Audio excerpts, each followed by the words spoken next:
Well, look, the only thing I'll say about Josh Shapiro is I genuinely, there's some fans out here, I genuinely feel bad that for days, maybe even weeks, the guy actually had to run away from his Jewish heritage because of what the Democrats are saying about him. I think that's scandalous and disgraceful.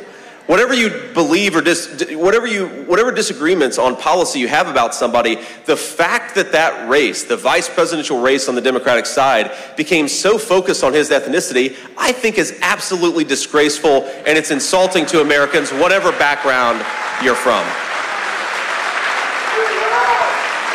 But look, I'm not relieved or non-relieved about who Kamala Harris chose because, look, Kamala Harris is the problem. Kamala Harris was the border czar. Kamala Harris has had the policies that have caused so many people to needlessly suffer. We're going to run against Kamala Harris because she's the problem, and she's the one asking to be the people's president of the United States. Though I'd say she's not actually asking.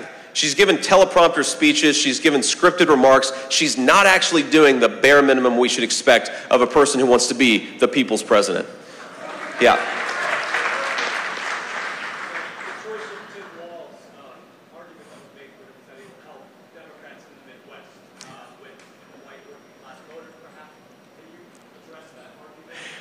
Look, I'm skeptical that whoever the VP nominee is, most people are voting at the top of the ticket. But here's the thing about Tim Walz. Look, Tim Walz is a guy who wants to take children away from their parents if the parents don't agree to do sex changes and the school wants to. That's crazy, right? A fundamental violation of parental rights. Tim Walz is a guy who wants to ship more and more American manufacturing jobs to China. He said it on camera in the name of the green energy scam. Well, if you care about the environment, and I certainly do, why are you going to ship American manufacturing jobs to the dirtiest economy in the world? Why wouldn't you keep them right here in Pennsylvania, in Philadelphia, in the places that really need it? This is a guy who, when rioters were burning down the biggest city in Minnesota, was actively cheering them on. You think the black business leaders in Minneapolis are grateful, the working class business leaders are grateful that Tim Walz allowed rioters to burn down their businesses? You think that people are grateful to have a guy who wants to ship manufacturing jobs off to China? There's no way the American people are going to buy it. It just doesn't make sense. And again, the biggest problem with the Tim Walz pick, it's not Tim Walz himself, it's what it says about Kamala Harris. That when given an opportunity, she will bend the knee to the most radical elements of her party. That's exactly what she did here. That's what she's going to keep on doing as president. That's why we got to elect Donald J. Trump, president of the United States. And I'll take just a couple more here, and then we got to hit the road. Thank you all.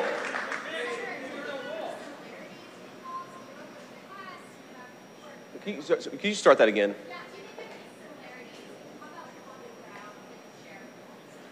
Well, look, I mean, yeah, we're white guys from the Midwest. I guess there are similarities there. But what's different is the actual ideas about how best to serve people, white, black, or anything else, in the Midwest and everywhere else, right? I can't believe this is a guy who tries to claim that he stands for working people, and yet he wants to pursue energy policies that are going to ship everybody's job to China. In some ways, what Tim Walz represents is doubling down on failed 30 years of leadership in this country where we don't make enough of our own stuff. We don't use enough of our own workers to make enough of our own stuff. We rely on everybody else for energy instead of American citizens, and then we throw open the southern border to make our communities less livable and less safe. He is the double-down choice for failed leadership, and again, Kamala Harris selected him. I don't know why, but I think it's because she's fundamentally a radical herself, and she wanted a partner in crime. Ma'am.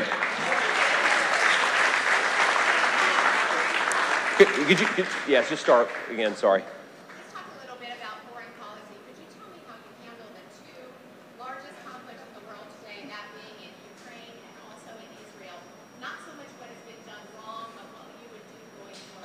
Well, I think the most important thing you got to do is kick Kamala Harris the hell out of office, right? I mean, that's going to make the world a lot more safer and more secure.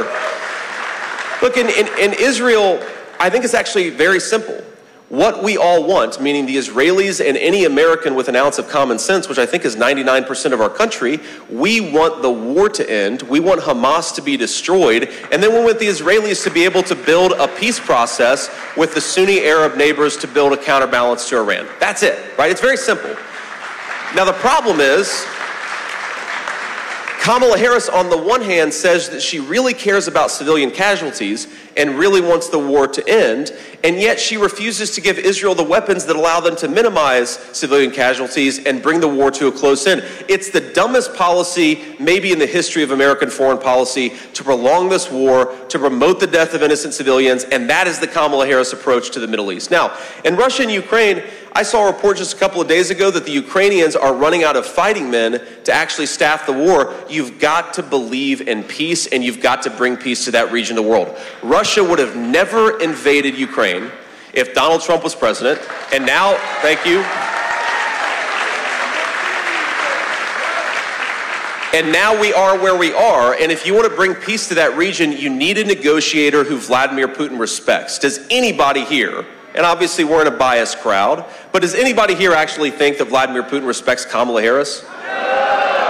She's afraid of all of you. She sure as hell isn't going to be able to sit in an audience with Vladimir Putin and push for a reasonable peace. So we've got to have a person who understands diplomacy, who understands that America does have negotiating leverage, that shuts off energy in places, or shuts off access to energy in places where you have bad guys running the energy policy, rebuilds the American energy sector, allows us to project power overseas, and makes Vladimir Putin know that we got to bring peace, and you got to have a respect for an American president who can do that. And then we'll do one more question. Well, look, it's ultimately President Trump's decision, but President Trump has shown again and again, as much as the media accused him of being a wild cowboy, President Trump believes in the power of diplomacy. Love a guy or hate a guy, disagree with a foreign leader or agree with them, you've got to be willing to engage in diplomacy. The Kamala Harris approach of saber rattling while the world goes to hell has clearly not worked. We've got a war in the Middle East, we've got a war in Europe, we've got threatened war in East Asia. Kamala Harris's approach has failed. Donald Trump's approach delivered world peace. I think I know who I'm supporting in 2024. One final question. Go ahead, ma'am.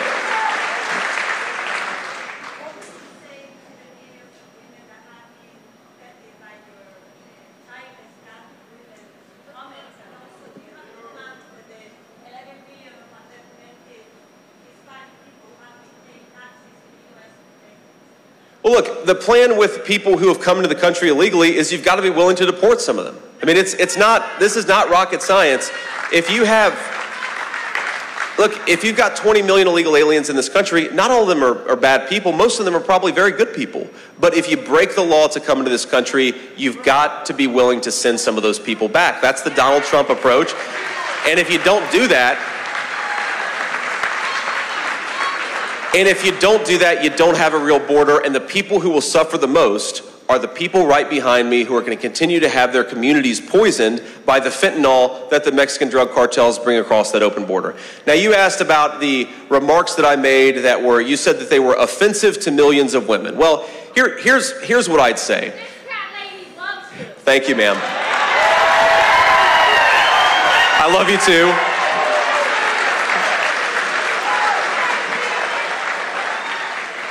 What I said is very simple. I think American families are good and government policy should be more pro-family. Now, if the media wants to get offended about a sarcastic remark I made before I even ran for the United States Senate, then the media is entitled to get offended. You know what I'm offended by?